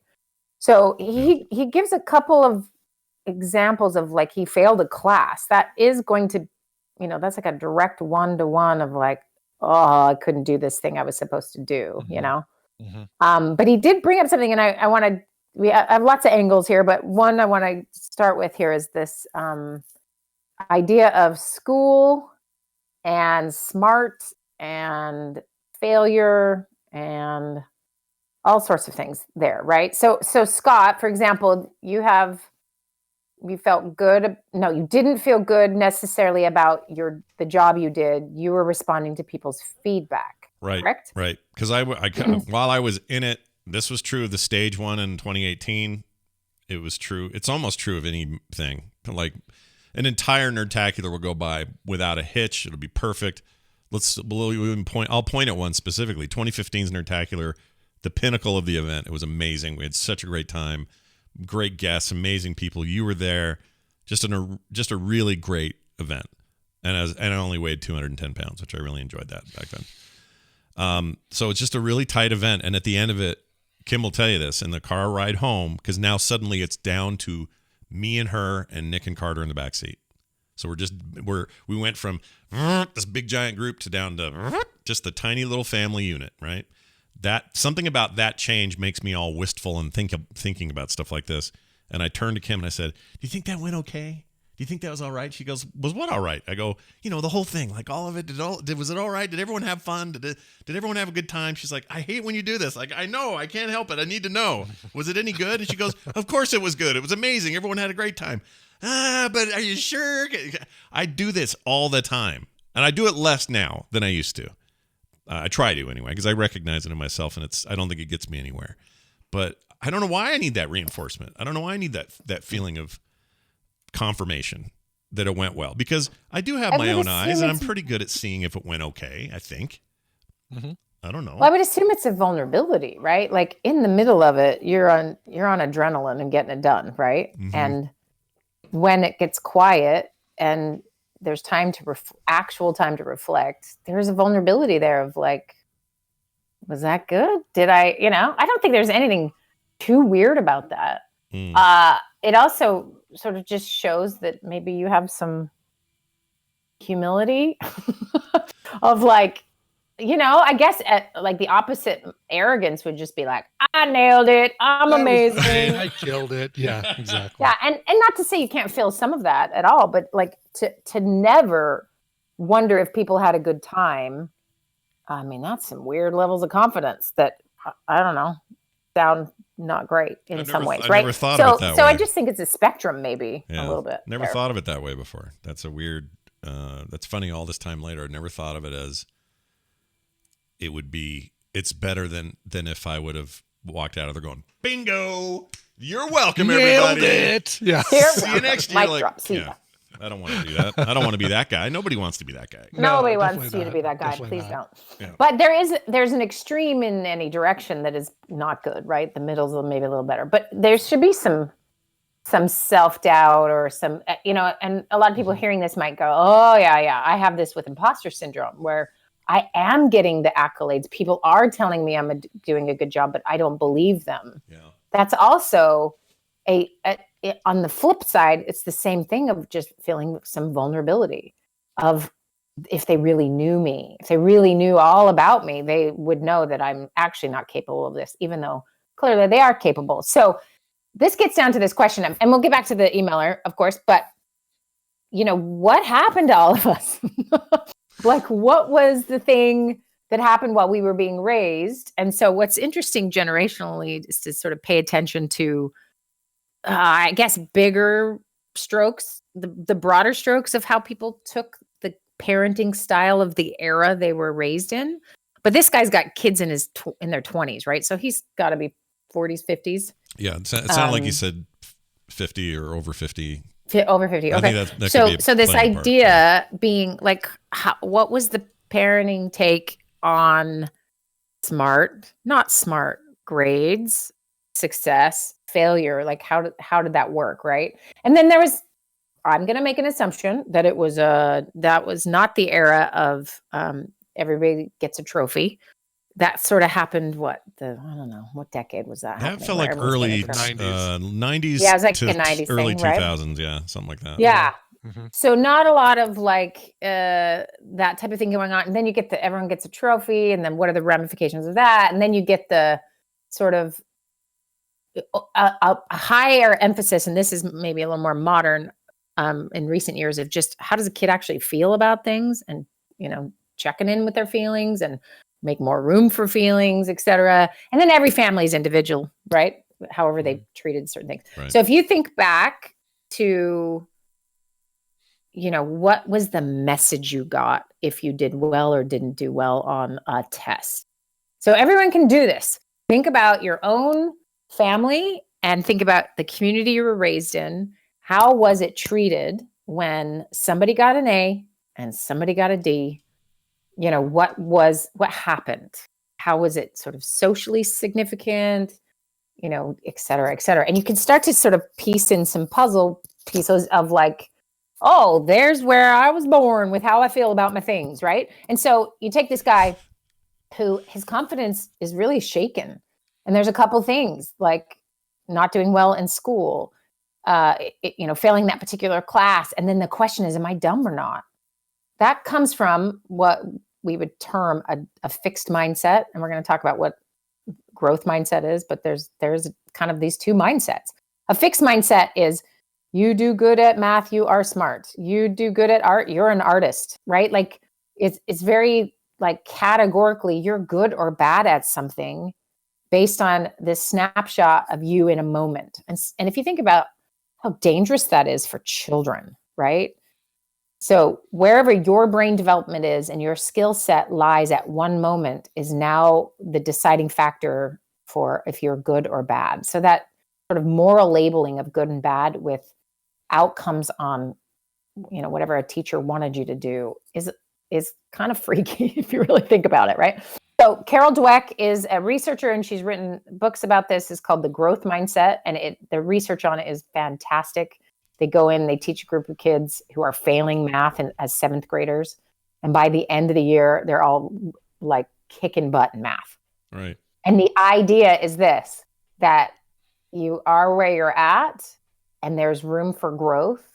And that if there's no shame, I mean, all of that, you take out all the bits and pieces that sort of make this binary, you're good or bad, you're smart or stupid out, and put in, you can grow, you can change, you can make mistakes, and she's done it in such a way that, you can apply it into a classroom and completely change the trajectory of how kids feel about math, something they were literally failing to something they now identify as a part of them that they love, which is incredible. Yeah. And as an educator, that has to be like your ultimate goal, right? I don't think any educator at any point was like, you know what? I want to ruin kids for life by labeling them good or bad. But it does have a long-term effect. So this guy has lots of other things. We have a divorce. We have financial struggles. You've got co-parenting issues. You've got like not being able to provide financially big things for kids. And, some of that, it's like pushing on the same old button of maybe you're not good enough and you're not, and that's a fixed mindset. A fixed mindset is you have this amount of money to provide for your children. That makes you a good dad, right? So we can make a list real quick. What's a good dad? You guys tell me. A good dad? Yeah, using this binary fixed mindset. Listens, focuses on his kids when he's with them. I mean, I'm taking it from a position of a dad who doesn't get custody of the kids the full time. Okay. So listen, present when they're with him. Present when the kids are there. So not, all right, hey, thanks for coming over. Here, pop you in front of the TV, watch whatever you want. I'm going to be Thanks for coming over. Yeah. Thanks for coming over. Oh, I love it. I grew up in a split family. So that was, I never experienced that, but I had friends who did, who basically like, I get my dad on the weekends and I just basically watch TV at his house like I would at home. Oh, wow. Right. So a good dad doesn't just let present, right, kid exactly. watch TV. Okay. It's take an interest in whatever the kid's interested in, but not just that, and supporting it. So if their kid likes baseball, then, maybe going out to a game or just throwing a ball back and forth or whatever. I mean, God, that's so tropey, right? The tossing a ball back and forth in the backyard, but still it's showing that you're interested in what they're interested in, as opposed to, oh, great, you like TV? Cool. I've got one right here and have fun. I've got a television here. I love it. I Okay, like Brian's Scott, what a do you lot. think? What's your checklist of You're either a good dad or you're not a good dad. So what's the good dad side? Brian's is so good because it covers so much. Like that's such a huge percentage. That's why I got in first. Yeah, it's a good one. I mean, it really is so much of what parenting is. Like 90% of it feels like being there and actually listening and not being concerned about your own stuff when you need to be helping your kids. But I think another one would be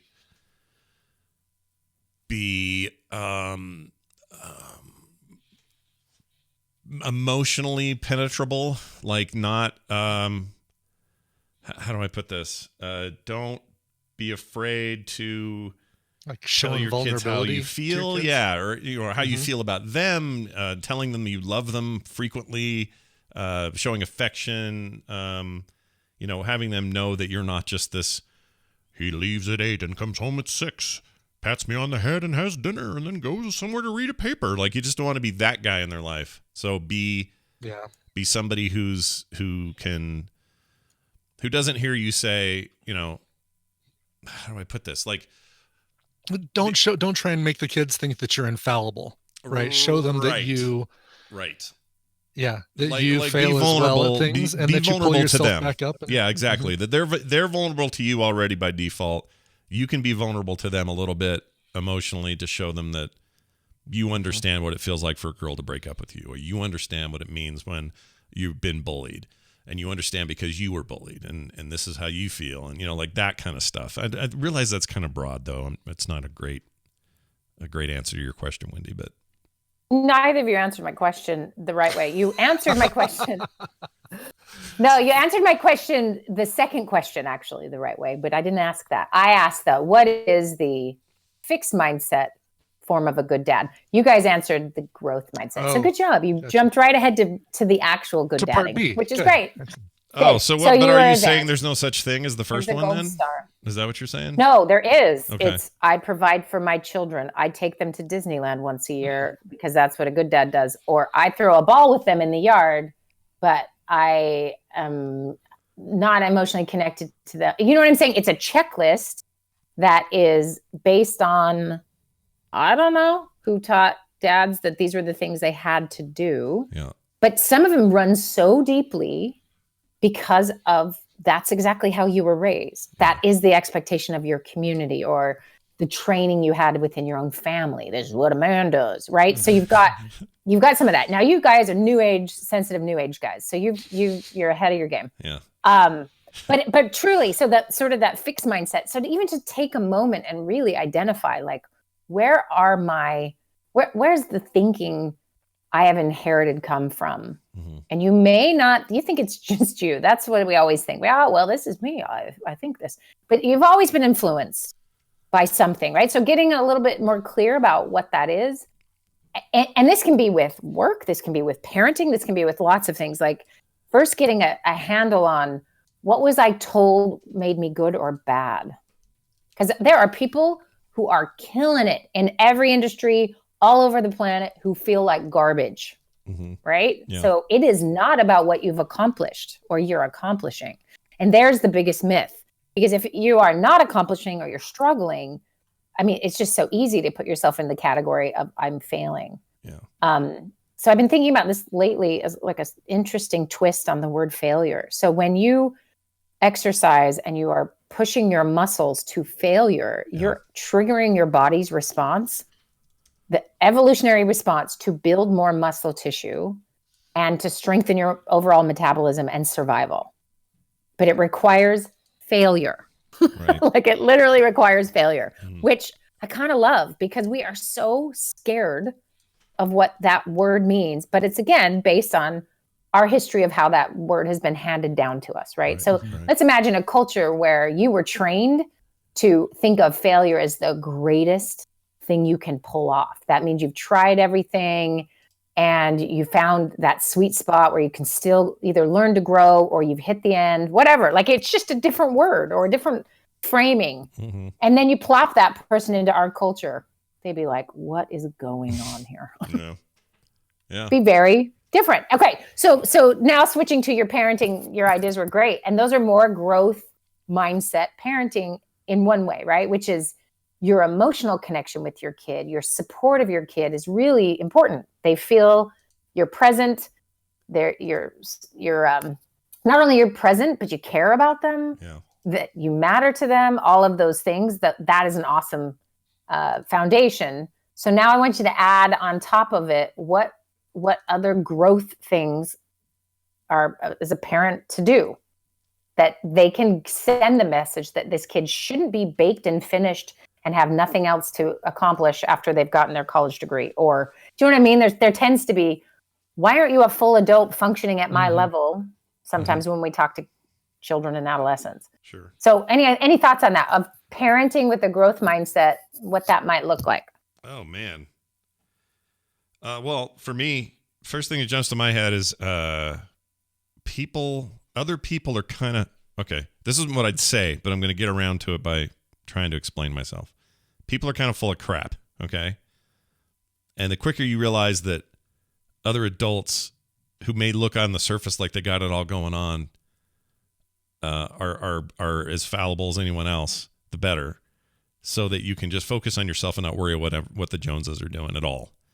Because sometimes the Joneses are really up to some garbage, and they just don't. They're just putting on a show.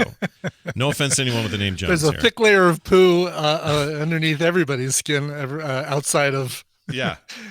And you think you've got, you have to compare yourself or measure yourself up to those people. But, it's like that old story. I do this a lot on the show, and I apologize. But when we were younger, Dad had a major financial crash.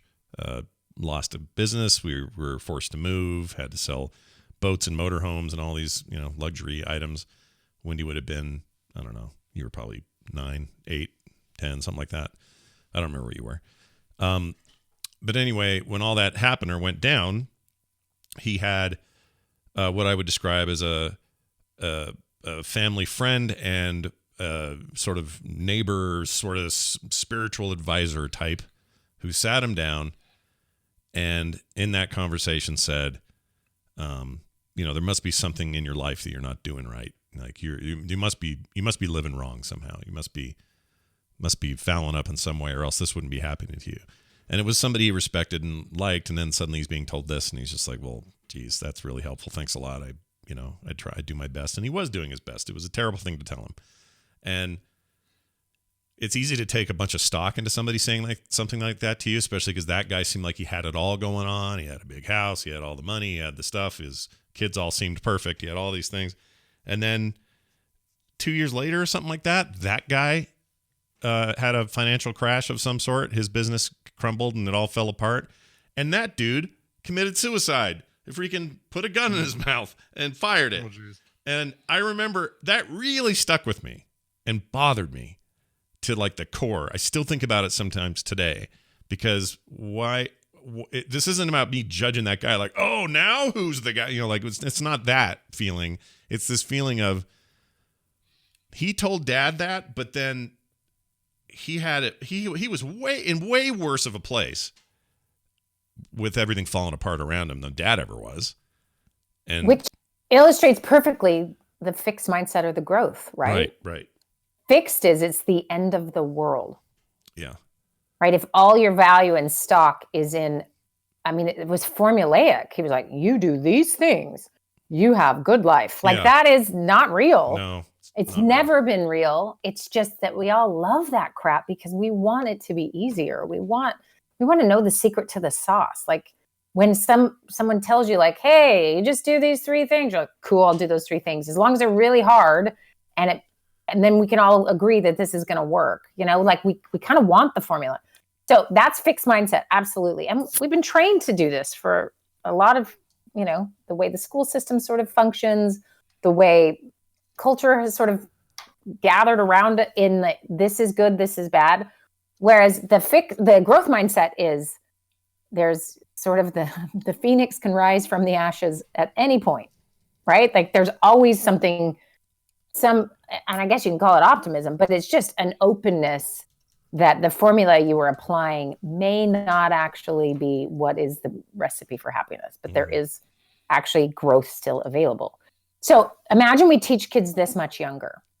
So this guy was, I'm assuming, not taught the growth mindset, because people still aren't teaching the growth mindset this many years later, but it's starting, and people are trying. And so imagine if you, as a young child, you learn just differently about what you're capable of, not based on what your failures are, your weaknesses are, etc. So how this would look in real time right now would be a kid is drawing, making cool things, and someone says to you, "Oh, you're a good artist."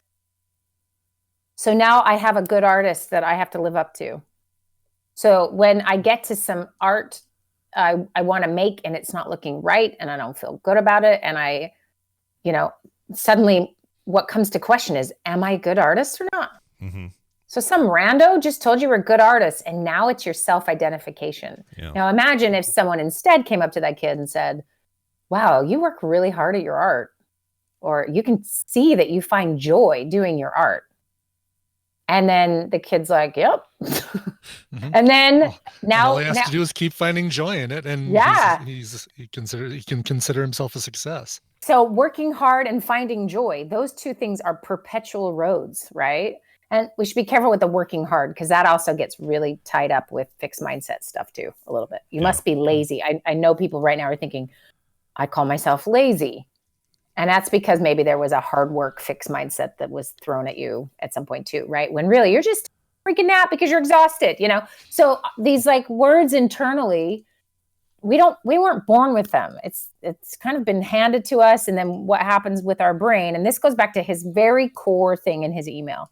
He said he's got this logical part and an 80-pound gorilla emotional part, right? Yeah. Of his brain. And this is really common, is that people will experience these two things as one being stronger than the other and one always winning. So the one that's the louder one, or the one that is, and I'm going to frame this in a very specific way. The least understood part is the one that has the most power. Yeah. The logical part, guess why you understand it? Because it's logical. And because it's also been reinforced in so many ways. It's the shoulds. It's the, this is how we do it. It's, all that stuff has been planted there for a long time. So it's got, it's pretty sturdy, let's say that. But emotional parts of us, and especially as I'm making guesses here with this guy, but as a young man growing up in America sometime in the 60s, 70s, and 80s, his emotional palette was not appreciated, right? Yeah. So it kind of maybe got stifled and not really sure what to do with it. But there was don't cries and you shoulds, and this is what real men do, or whatever. Yeah. So what ends up happening is that part, our emotional parts, just, they are 80-pound gorillas, because no one's taken the time to work with that emotional part for that person to really understand their own emotions. Yeah. And again, when we get back to this fixed or growth, it's that the fixed mindset about your emotional parts would be that it shouldn't be there, right? Let's banish that. That's some sign of weakness or badness, or rather than what it is. So the growth mindset, which is you're a complex, interesting human being. Yeah. And thank goodness you have emotional parts. You're not a robot. But maybe this neglect of some of our emotional parts means they get bigger and louder to get our attention. And the more we reject them and the more that we wish they would go away, the bigger and bigger they get, Yeah. I have a sense with this guy, Scott, you talk about, I have no memory of any of that, of course, but is that, Dad sort of represented his greatest fear, right? Yeah. And then he lived his greatest fear, and there was definitely a fixed mindset about that. And I think that can happen to us sometimes, where we can sort of look around, and maybe that's why we look at people who we think have it all together, and that helps us sort of create the gauge to which we are failing. Yeah. And that sounds weird, like we would want to do that, but it's what we do, right? Why do we do that? What's the evolutionary imperative that makes us do that? It seems so counterproductive to humans thriving by doing that to ourselves. Why do we do that? I think why can't I just look at it and go, well, that guy's full of crap. He said a thing that I know isn't true because I already did the thing I did. So I'm moving on. Why can't we do that?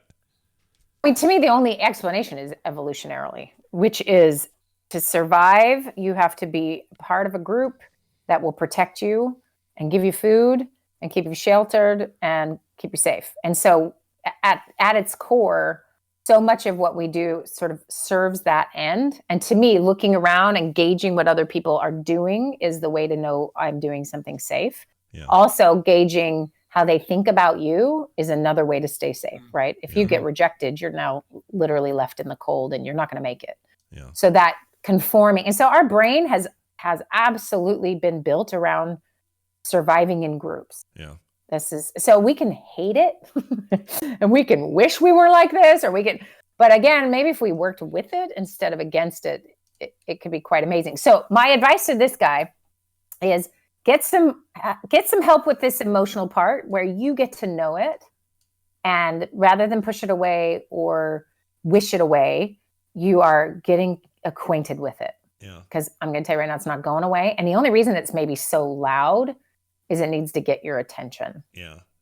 And so this thing we like to shelf when we're younger because we're busier or life goes along swimmingly or whatever, it always comes back out, right? And so to really focus on that. But if anyone is listening to this growth mindset, fixed mindset thing, there's so much on the internet. There's great books to read. There's programs in school that they're doing, because the younger you can help a kid develop a growth mindset as opposed to a fixed mindset, I mean, it opens the world to them in such different ways that the sort of the average person who's really fighting against this, I must be bad or I'm a failure. I mean, so much energy goes into fighting that. And so you work with them at the beginning, and you don't have to create that kind of didactic. You can still say, ooh, that guy's doing cool stuff and that's cool. I want to do that. So that's evolutionarily, that's probably still going to happen. Yeah. But I'm the worst and I'm broken and all of that kind of talk, that's a response to the fixed. I'm either good or bad. I should or shouldn't. It's that kind of binary thinking.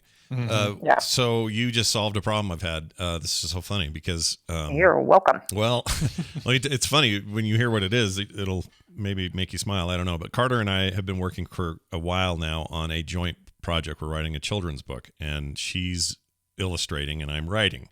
And we love our premise, we love our characters, we love what we're doing so far, but we ran into this wall of we want this book to matter and be more than just, ooh, Scott can write a thing, or ooh, Carter's art is awesome. We want it to be meaningful, if that makes sense. We want it to be beyond just the surface and actually kind of hit people somehow, and not change them, but make them think differently, and in particular have kids think differently. And so I think you just gave me my missing piece, which was we need this thing to wrap itself around this idea of a more moving target of learning and growth, and not, or a growth mindset, like as you say, and not a fixed one. It's kind of abstract as to how I'm going to do this, but it is the missing piece. Because I feel like even in creative output, we get stuck in it has to be this way or it has to be that way. And that's binary thinking too. It's not emotional binary thinking, but it's procedural. You know what I'm saying? Yeah. And the things that really blow people's minds, or that really knock us on our feet or on our butts when we're impressed by something, oftentimes it's because they didn't adhere to the list and they broke outside of that list. That thing you had us watch, the in and of itself, is a good example of that. The thing stepped completely out of the norm and became something really unique and special on its own. And I think that can be true of paintings, of animation, of music, of whatever, by just breaking out of the binary 1, 2, 3 and trying it differently. That's what we're trying to do with this book. And I hadn't ever thought of it that way, because in my head, I'm still living with these weird rules over my head of, well, here's how a children's book is structured. And these are the 5 story steps you always take because you're dealing with 5-year-olds. So don't, but it doesn't have to be that way. And I realize this isn't about me or my book, but that's funny because I just haven't thought of it that way. So what I'm hearing, Wendy, is royalties. Yeah, that's what we're hearing. Is my name going to be in there? Yeah, it'll say special thanks, Wendy. No royalties. For solving the final problem. Yeah, great idea. Please and thank you. Well, I think that's awesome. Yeah, I think we've done good work here today, and I hope this person feels better about it. I also really feel for him in this position he's in of like, all right, I'm like, at the halfway point of my life, like literally, we always make fun of midlife crisis, but there is some crisis too, hitting a certain point and going, oh crap, I haven't done all the things I thought I'd do by now, or do I have enough time to do all the things I thought I'd do? Or, you hit those points in your life, and thankfully we can hit that point later and later because we live longer and longer now. But it used to be people would hit that. An entire episode on midlife crisis and change the name, please. We should. Let's do it. Let's do it. The midlife opportunity. Yeah, midlife opportunity. It needs a better word, but I hate the word crisis. The golden years. Call the midlife crisis. Call the midlife crisis line. Yeah. Yeah. Actually, if anyone has something along those lines, we can use as a jumping off point. But I have a soapbox I'd like to get on and talk about. Okay. Why not? So you know what we'll do? Here's a little homework for at home. If anyone has a adjacent question that might fit well with that discussion, send it in, and we'll find a jumping off point, and we can actually do that next week. That'd be cool. All right. Well, this is great. It's not about age at all, because the quarter life crisis is also very real. Mm-hmm. Yeah. Oh yeah, you can have crises all throughout your life. Yeah. And that is the point. Let's normalize that. Yeah. No, I'd love to talk about that. And if you were 14 years old in the 1800s, you'd be having your midlife crisis because you'd be dead in 10 or 15 years. So be glad where you're at is what I'm trying to say. All right. Wendy, always great. Good stuff. People check out realsteps.org. In the meantime, if you want to learn about Wendy's cool program of both mental and physical health that she does with her partner, it's awesome. It makes it sound like you're living with a lady and you guys are partners. That's not what I meant. But anyway, my Real Steps partner. Yeah. Her realsteps.org partner. It's awesome stuff. And I don't know when your new signups are, but soon, right? Yeah. Ish? May is going to be the next month. Okay. And there's so many. I know I keep saying this, but each time there's just new things coming up, and this next round's going to have some really, really fun things. And here's the thing about this, and this is something I didn't know that you guys have, and you never. I mean, it's not that you don't talk about it, but just like the community that has been created. I mean, I feel like it's just like this magic thing that happened, and I know it's just because people are awesome, but I didn't know that it would happen like that. Anyway, They are amazing and so supportive and incredible with each other that I just am in awe. So that's a good reason to join, just so you get to know these amazing people and feel like you have a space online where we will rail against diets and we will get you to love yourself. It's amazing. It's a good place to be. That's great. The Tadpool proves that the internet is falsely accused of being nothing but a hive of scum and villainy. There are good people in here, and really good people. We're not the hugest group in the world, but we're some of the best. So even with Free Hotel Room, who popped his little head out of his hole and did saw Bob his shadow. pop in today? Is he here today? He did. Yeah. Oh, all right. What did he have to say? Did he have a? Is he saying we're talking too long again? He hasn't yet, surprisingly, but he did when I was talking about my dad and growing up in a split household. He says that explains a lot, B. So, that's for so better great or for worse, I don't know. But drop that bomb and leave. Well done, Bob. Yep, exactly. We're going to call him Bomb instead of Bob anymore because he just drops little bombs. All right. Anyway, well, I look forward to our discussion next week. It's Crisis on Infinite Earths next week here on Therapy Thursday. Wendy, have a fantastic week, and we'll see you then. All right. Bye. Bye now. Bye. It really did sound like not that this would be a problem, but my sister's married and has 4 kids. She's not living with a partner somewhere. I just want to make that clear. Just so people husbands are partner. They sure are. That's Gina's my partner. It's a different kind of partner. Calling her my opposite sex life partner. Sure. There you go. All right. That's it for that. Quick mashup, and then we're going to end things. Okay. We have a little thing to tell you about here in a second, but let's play this mashup. This is called Like a Lollipop. Oh, boy. Great. After all that amazing Therapy Thursday, we lay this on you, whatever this is. So check it out. Enjoy. My own secret tat stash. Yeah, you keep that tat where your tit is. Where can I trade this in for tit? Because I hear you can get tit for tat. I got lots of tat. I have a bag full of tat. Yeah. Where can I cash it in for the other thing? Yeah, where do I get the tit?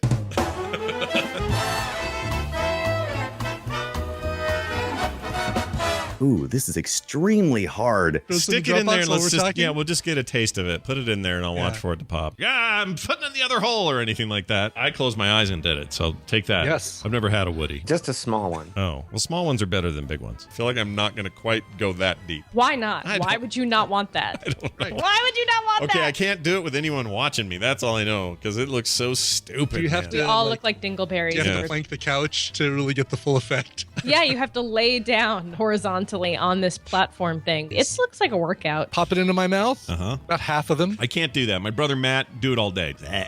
He didn't care. The fact that they're coming and coming and coming and not stopping means you feel pressure of something that you're not able to keep up with. Yes. I feel them coming slowly.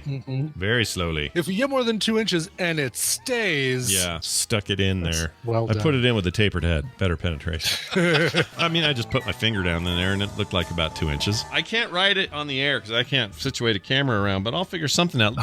Yeah, aim for the mouth if you can. Aim for the mouth. Yeah, Shove a piece always of aim for the mouth. just the right amount of hole. Yep. I can barely tell like how thick it is. Yeah, that's all. I see it all the time. Just poking its head out, going, "Hey, remember me?" It was taking me so long. I was just sitting there going, oh, "Okay, where is it? Normally it's here. What's going on?" Jam it in your hole. Ah, they're in my face. His bush is spot on.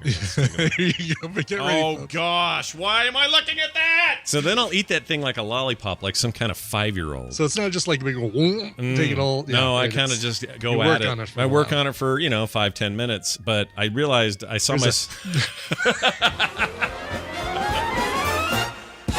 Every single one of those quotes were taken out of context, though. Every single and one some of of them just because of how quickly they're edited together. By the way, that's a TWSS, so that's what she said. Some of those quotes are edited so tightly that you think they're from the same place. They're so close together. Yeah. And it's just the brilliance of Jamie's editing, but also or the horror of it. The horror of Jamie's editing. Yeah, exactly. The horror. The horror. That's what Brian Dunaway pronounces horror as horror. I danced the horror. I think we've done all we can do. Now, here's the deal. Yeah. End of the show. Oh, a reminder, patreon.com/TMS. That's how you support the show. Big thanks to everybody who does. And if you haven't, get in there. Frogpants.com/TMS for the website. And always send us your emails, including if you got stuff for next week's midlife crisis or whatever we're going to call it. You can send that in to themorningstream@gmail.com. By the way, there's no way on this planet my sister got the reference to Crisis on Infinite Earths. No way. No, definitely I could not. almost feel her sitting there No, going, I heard that. I thought that's really funny. Like, she's never read a comic but book she in her might life. watch. She might watch the CW. You don't know, I guarantee. because she they has had. not They seen did it. have that crossover. No, I don't think she had any. Oh, guess what I started reading last night? You'd be proud of me. The Dark Phoenix saga. I'm guessing. I know. I started reading something else you recommended forever ago, and I just never got around to it. And I'd never read it before, but I started reading the late 90s, The Eternals. Oh, wow. Okay. And I'm really digging it. Like, yeah. No wonder that show wasn't good. It's hard. That stuff's hard. Like, how do you do You're it? talking about the Eternals or the Inhumans? I'm sorry, Inhumans. I say Eternals. Okay. I meant the Inhumans. Yes, you said Eternals. The I read- movie's coming out later this year. It better be good. Yeah. The it better be. But the Inhumans. Inhumans is hard with the big dog and all that. Like, it's hard. Yes, Lockjaw and Crystal. It's hard and, to convert that stuff, but man, is that comic good. I didn't know it was Jay Lee who did all the stuff in that run, and I love his art. And gosh dang, dude, it's so good. I got bumped. I mean, where the show failed is that the very first thing they did to the Inhumans is take away their powers and make them humans. Yeah, and so it's like, that's so dumb. Oh, well, this is dumb. It's like, great, all right. So dumb. But Black Bolt is such an interesting character in the comic. Just everything He's a about good coaster, too. I'm really indigging it. I'm indigging it. You're indigging it. I'm indigging it. After that, Dark Phoenix. That's what's happening. All right. There you go. Cool. So that's it. Okay, so here's what we're going to do. After the show today, during the post show, and this is just a warning to anybody who doesn't want to get any spoilers for America's Next Top Podcaster, we're going to be talking to one of the contestants, and this is for an upcoming episode where they get interviewed by us or they talk to us on the show. So it's just a warning that if you don't want to hear that yet, then don't listen. It gives you a very good hint as to who might still be in the competition. Yeah. It turns out it literally tells you who's still around. and maybe Right. possibly who isn't. So we're just That's warning right. you now But that's going to happen after the show today. Okay. if you do stick around, then you'll want to, and you're okay with spoilers, then you'll want to go to tiny.cc/ANTP guest. Yeah. That's ANTPGUEST, all lowercase. And you can rate this person's appearance on the show, and it will have some effect on their score for the next judging episode. So, and if you all are cool, for those in the chat are willing to hang around, you can like directly vote like today. Like after you've heard this, you can go and leave your thoughts. So, but it won't. But again, once you click that link, there's a drop down. If you look at that drop down, you'll see exactly who's still left in the competition. yeah, So just know that. Yeah. So there you go. So be aware. Be aware. Get just so you're aware. And then we're more careful about this spoiler than most movies and things we talk about. It's so funny. We are. Yeah. Because we're directly related to their enjoyment of the content. That's right? true. That's a good point. Yeah. So bottom line is stick around if you want, don't if you don't. And it'll be up on the feed for patrons. And then the rest of these interviews are all going to happen this Friday's PM edition of the show. That whole show is going to be this. So correct. Again, we're keeping it kind of patroned off for a couple of reasons, but mainly it's so that you guys can choose to or not to listen. So anyway, thank you all for that, and we'll be doing that right after this. Let's get out of here though. We need music, and this time I'll put it in the right order. Everyone at home, don't worry. I'm looking for a song. How about a song for Tom Robinson, who's celebrating his birthday today? Hello, Brian and Scott. Tom says, I was invited to be on an episode of Soundography, which should record shortly, about the band Roxy Music. I'm really looking forward to it. And unless I've missed it, I haven't heard Brian play a Roxy Music or Brian Ferry cover story or cover. So if you can, I would like to request a cover for my 54th trip around the sun. Happy 54th birthday, Tom Robinson. Yeah. I had beer with Tom around, I guess might have been the last Nerdtacular. Second, no, 2017 was it? Yeah, it was like 4 years ago. So yeah, 2017. Because Tristan went with us, and Tristan tried his new trick, which is when you're underage and they come to see what you want to order for a drink, you say, "Oh, what do you have on tap?" And then as they start telling you, you say, never mind, I'll just do a gin and tonic. Did it and work? it's a distraction technique. Did it Yes, work? It worked perfectly at downtown Disney. But then Tristan and Tom and I went to this rock and roll bar in Anaheim, right by the where BlizzCon was. Yeah. And Tristan didn't realize you don't want to do this at a place where they literally have 100 taps going across the wall. So when she comes over and says, "What do you have on?" or "What would you like to drink?" and he says, "What do you have on tap?" she just turns and gestures towards the wall, and then you've got to awkwardly say, never mind, I'll just do a gin and tonic." And then she looks at the guy who's kind of shaking his head and says, "Can he have a gin and tonic?" Yeah, he can have a gin and tonic. You're the guy shaking his head. That's amazing. I love that Because he story. looked up from his Game Boy or whatever too. I was like, come on, if you're gonna try this, at least commit to the bit, dude. He's in there with his Switch or whatever and pretending, still got one foot in youth and one foot in adulthood. I get Exactly. Right. And then he also says, "And Scott, as I've requested yearly, please play a random sound clip from Film Sack, and we both try to guess where it's from." Oh, I love that. I do remember doing this last time. Okay. Yes. Yes. That's awesome. All right, hold on. Let's do that very thing. That's a fun thing. I don't think I've thought of this since we last did it. All right, here we go. Here we go. There's some things in this world. Oh, that's a commercial. Hold on. That doesn't work. Okay, here we go. Okay, this is random. That's truly random. That is random. So it's just somebody's weird laugh. Sounds I'll like give you a woman's date. laugh. Here's a date. This will help. September 16th, 2016 was when we... geez. That helps me not one bit. Let's hear that. Let's hear it again. All right, one more time. Here we go. Okay. All right, I have a guess. I'm going to guess it's that's Corey Haim, and I'm going to guess it's like Dream a Little Dream or some dumb thing that we watched. One of the Corey Haim movies. Let's see. Corey Haim. Oh, is it Haim or Haim? I actually don't know. Corey Haim, I thought it was. Corey Haim? Haim? I don't know, because I'm spoiled now by the band Haim, so I might be thinking. Oh, I might be thinking of Valheim, the new video game. Maybe I should call it Valheim. Valheim. Okay, well, I'm going to say I have no guess. I actually think yours is good, so let's find out. It is from... Oh, it's a laugh from The Longest Yard. Oh, really? Oh, is that Adam Sandler? No, it's from... Oh, no, we didn't watch that one. Yeah, we saw the Burt Reynolds We saw one. the Burt Reynolds one. Let's hear that again. Let's do it one more time. I don't know who that Well, was. it's definitely not Burt Reynolds, but... No. That would have been more...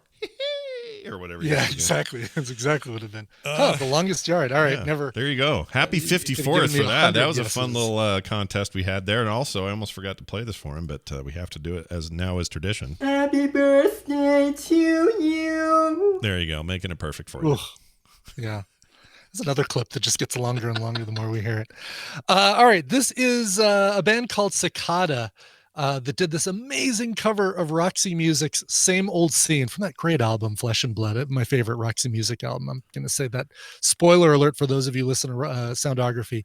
It's my favorite Roxy Music album. Nice. Here is Cicada with a very cool electronic-y, awesome version of Same Old Scene.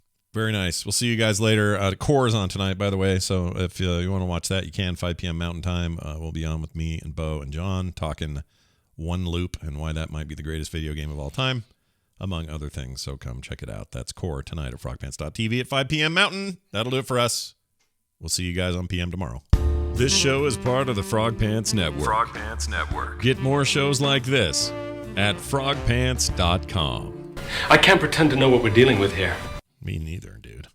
I can't. I just can't.